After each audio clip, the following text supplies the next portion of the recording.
Hello everyone, let's continue with the Hindu vocab. The first word is unedifying. देखिए unedifying का मतलब होता है कोई भी चीज अगर आपको ना अगली लगे या अनअट्रैक्टिव लगे, मतलब कि किसी की बात हो सकती है, किसी की सोच हो सकती है, उसे ही unedifying कहा जाता है, यानी कि ना unpleasant and causing people to feel no respect. तो इसका सिनोनिम क्या हो जाएगा? अगली और अनअट्रैक्टिव. एंटोनिम क्या हो जाएगा? एडिफाइंग. आप इसे अपनी सेंटेंस में यूज कर सकते हैं. The unedifying saga of their divorce was played out in the newspaper. The next one is reluctant. Reluctant का मतलब होता है जब आप hesitant होते हैं ना, मतलब कि कुछ करने में अगर आप श्योर नहीं है, ठीक है, तो उसे ही reluctant कहा जाता है, यानी कि not wanting to do something because you are not sure it is the right thing to do. तो इसका सिनोनिम क्या हो जाएगा? hesitant. एंटोनिम क्या हो जाएगा? inclined. आप इसे अपनी सेंटेंस में यूज कर सकते हैं.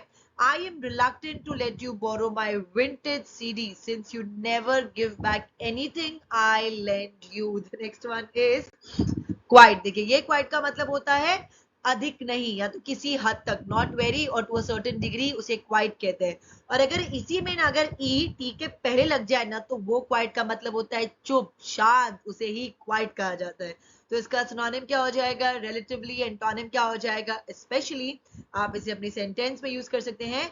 We camped quite near Mount Rushmore. The next one is heed. Heed का मतलब होता है पे अटेंशन टू एडवाइस और वार्निंग, उसे ही हीड कहा जाता है, यानी कि किसी सलाह या चेतावनी पर ध्यान देना, उसे हम कहते हैं हीड.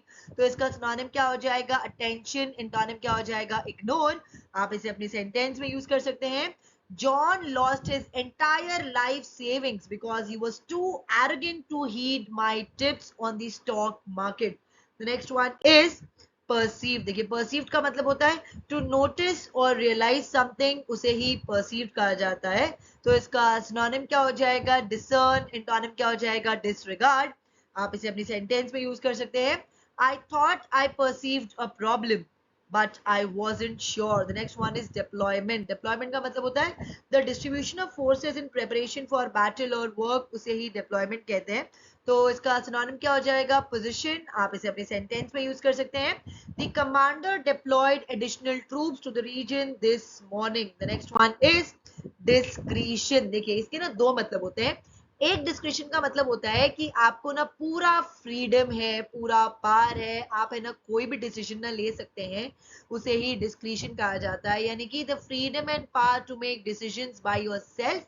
और एक डिस्क्रिशन का मतलब होता है कि कुछ करने से पहले, कुछ कहने से पहले आप सावधान रहते हैं, सोच समझ कर बोलते हैं, समझदारी दिखाते हैं, बुद्धिमानी दिखाते हैं, उसे भी डिस्क्रिशन ही कहा जाता है, यानी कि केयर इन व्हाट यू से and do so as not to cause embarrassment or difficulty for somebody. तो इसका सिनोनिम क्या हो जाएगा? wisdom. एंटोनिम क्या हो जाएगा? stupidity.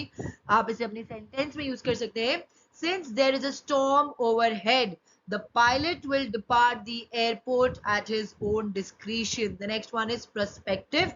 Prospective का मतलब होता है something that is expected or likely to happen, उसे ही prospective कहा जाता है, यानी कि ना संभावित. तो इसका सिनोनिम क्या हो जाएगा? फ्यूचर और एक्सपेक्टेड. एंटोनिम क्या हो जाएगा? पास्ट. आप इसे अपनी सेंटेंस में यूज कर सकते हैं.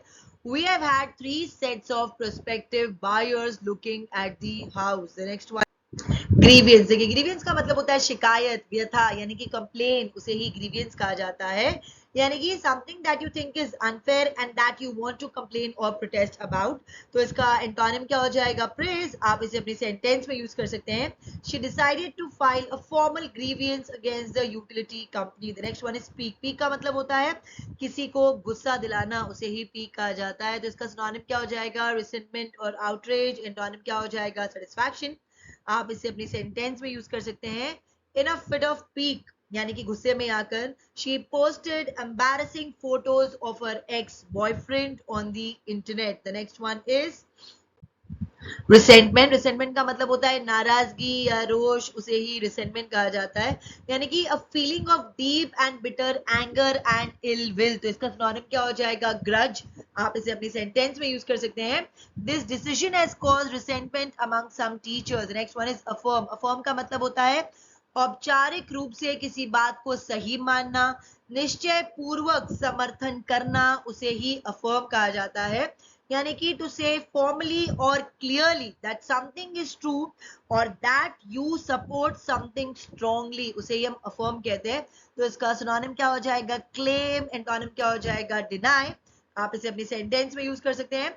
Our business partner affirmed his trust in us and we in turn promised not to let him down. The next one is ought. ought का मतलब होता है, हम लोग ये शब्द ना तब यूज करते हैं जब आपको ना एक्सप्रेस करना हो कोई ड्यूटी या कोई मॉरल ऑब्लिगेशन, ठीक है, उसे ही ought कहा जाता है। यानी कि ना every citizen ought to help. The next one is compliance. Compliance का मतलब होता है अनुपालन, ओबे करना किसी चीज को, उसे ही कंप्लायंस कहा जाता है। यानी कि compliance with something, for example a law, treaty और agreement means doing what you are required और एक्सपेक्टेड टू डू। तो इसका एंटोनिम क्या हो जाएगा? डिफायंस। आप इसे अपनी सेंटेंस में यूज कर सकते हैं। Inspectors were sent to visit nuclear sites and verify compliance with the treaty. The next endemic. देखिए एंडेमिक का मतलब होता है, अगर आप कहते हैं ना कि कोई कंडीशन या प्रॉब्लम अगर एंडेमिक है ना, तो आप ये बोलना चाह रहे हैं कि वो प्रॉब्लम या वो कंडीशन ना इतना ज्यादा कॉमन और स्ट्रॉन्ग है ना कि उससे छुटकारा पाना आसान नहीं है, उसे ही एंडेमिक कहा जाता है। यानी कि if you say that a condition और problem is endemic, you mean that it is very common and strong and cannot be dealt with easily. तो इसका सिनोनिम क्या हो जाएगा? रीजनल। एंटोनिम क्या हो जाएगा? एक्सोटिक। आप इसे अपनी सेंटेंस में यूज कर सकते हैं।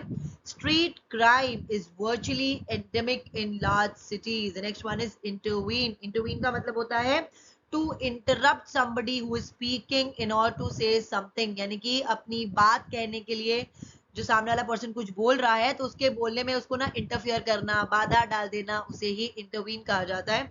तो इसका सिनोनिम क्या हो जाएगा? इंटरसीड। एंटोनिम क्या हो जाएगा? अवॉइड। आप इसे अपने सेंटेंस में यूज कर सकते हैं।